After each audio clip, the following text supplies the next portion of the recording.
There's two ways you could open the hood. Most trucks will have a handle or something here on the hood and a step where you can put your foot, pull the hood open. We've got snow and water on there, and you have to kind of jump out of the way, otherwise it'll fall on you. So this way to open the hood, carefully lift the hood from the fender. When you lift it like this isn't safe for maneuver because you're lifting instead of pulling. Pulling is not so great for your lower back. You pull a muscle or something, so you don't want to hurt yourself. I mean, I've done it that way for years. I never had any problems opening up the hood, but this is technically safe. I was told that this is safe. So if you lift instead of pull, it's better for your lower back. And if it's heavy, you lift with your knees. Now, sometimes it's going to bind. You don't want to break the hood. So if it binds and it's not going up, make sure that other side is unlatched. And if it is unlatched, this could be stuck. This way you have to lift a little bit on that side to loosen it up and then lift it up. So, number 8 starts with the front of the truck. So as you approach the vehicle with the key in your pocket, remember you want to have the key in your pocket if you're outside of the vehicle so you don't get run over by somebody while you're looking around it. You're looking at the truck to make sure that it's sitting level, it's not leaning to one side or the other, there's no puddles or leaks underneath there. Okay, so you see a puddle or a leak, and it's not raining, it might be leaking, it might be fluid, it could be antifreeze, it could be oil, coolant, something along those lines. So what you're looking at is that you see that the truck is sitting level, it's not leaning to one side or another, no puddles or leaks underneath the truck. And you start with the amber clearance lights up on top. Now there's 3 in the center are the ID lights, and the outside ones are the clearance lights, so that indicates that this is a Class 2 vehicle, up to 13 feet 6 inches high, over 26,000 pounds and all that other stuff. But all we have to do is tell them, okay, these are my clearance lights. So we just group them all together. So these are my clearance lights. They're securely mounted. And remember, securely mounted, no damage. First year they learned to say that. So these are my clearance lights, securely mounted, no damage. They're amber in color. And then we go to our headlights. Now you have 2 different sets of headlights. You have low beam headlights and high beam headlights. Okay, so you have to differentiate one from the other. So my low beam headlights, the lens is clear, it's securely mounted, not damaged. Cracked, not broken. When you say security mounted, not damaged, you could elaborate what kind of damage you're looking for. Not cracked, not broken. The lens is clear. Okay, my high beam headlights, also security mounted, not damaged. The lens is clear, not cracked or broken. And this light, now this is a clearance light, turn signal, 4-way flasher. It has 3 functions. So you can call it a clearance light, you can call it a turn signal, you can call it a 4-way flasher, but you have to tell them it has 3 functions. Okay? I just say this light. This light is security mounted, not damaged. It's amber in color, and it has 3 functions. It's a clearance light, turn signal, 4-way flasher.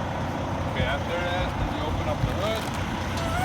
And on this side, for Illinois, all you need to talk about is the alternator. Okay, so the alternator, it's belt driven. And there's 2 things on the truck that we use for testing that are belt driven and 2 things that are gear driven. Might be different on the automatics. Don't do this exactly the same. So the automatics, I think, are a little bit different. But the manual trucks are like this. So there's 2 things that I think it's the same, but I'm not sure. I have to take a look at it. Okay, so the alternator here is securely mounted, not damaged. The wires are securely mounted, not damaged. They're not frayed, they're not burned. And the alternator is belt driven.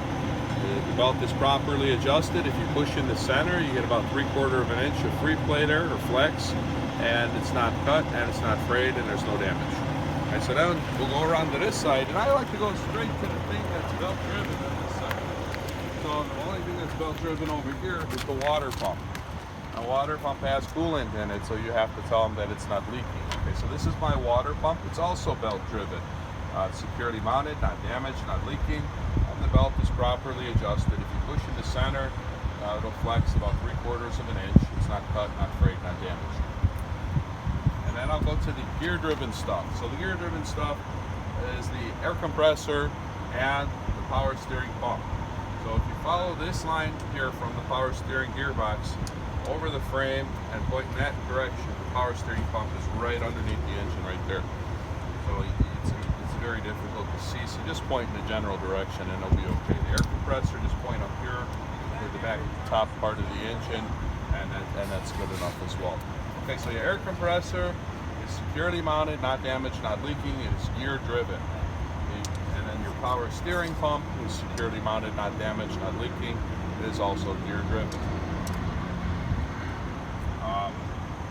Then I go back over here to start at the top and work my way down. Okay, so this is the coolant reservoir. My coolant reservoir is security mounted, not damaged, not leaking, and it's filled to the proper level. My coolant hoses with no abrasions, bulges, or cuts. They're not leaking, and they're security mounted with metal clamps. No damage. My oil dipstick is security mounted, not damaged, not leaking. Check the oil level. I remove the dipstick, clean it, then put it back in, and then remove it again to make sure that it's at the proper level. Okay, power steering reservoir, security mounted, not damaged, not leaking, filled to the proper level. Power steering hoses, security mounted, not damaged, no abrasions, no bulges, no cuts, not leaking, and are security mounted with the metal clamps. Power steering gearbox, security mounted, not damaged, not leaking. And let's see, my 3-piece steering linkage. So this is your steering linkage here.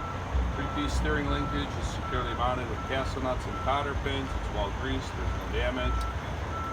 My front and rear spring hangers are securely mounted, not damaged. My leaf springs are securely mounted, not damaged. They're straight with the frame, they're not shifted. No more than 25% can be cracked, but none can be missing, none can be broken. And they're secured to the axle with U-bolts and nuts. U-bolts are securely mounted, not damaged, and they show no shiny metal, which could indicate looseness. A hydraulic shock absorber is secured with nuts, bolts, and rubber bushings. It's straight, not bent, not damaged, and not leaking. My air brake line is securely mounted. There are no abrasions, bulges, or cuts. No damage and not leaking. My brake chamber, security mounted, not damaged, not leaking. Push rods, security mounted, not damaged. Straight, not bent. Slack adjuster, security mounted, not damaged. No more than 1 inch of free play when pulled by hand. My brake shoes, security mounted, not damaged. No less than 1/4 inch of lining. It's not cracked, broken, and it's free of grease or oil. My brake drum is round, it's not cracked, bent, or broken. There are no illegal welds, and it is also free of grease or oil. Alright, so it always goes faster than I expected. Nope. Okay, my steer tire. This must be a virgin tire, cannot be recapped. Should be inflated to 100 to 125 psi. Check it with a tire gauge only. There are no abrasions, bulges, or cuts. The tire's not leaking. Should be evenly worn.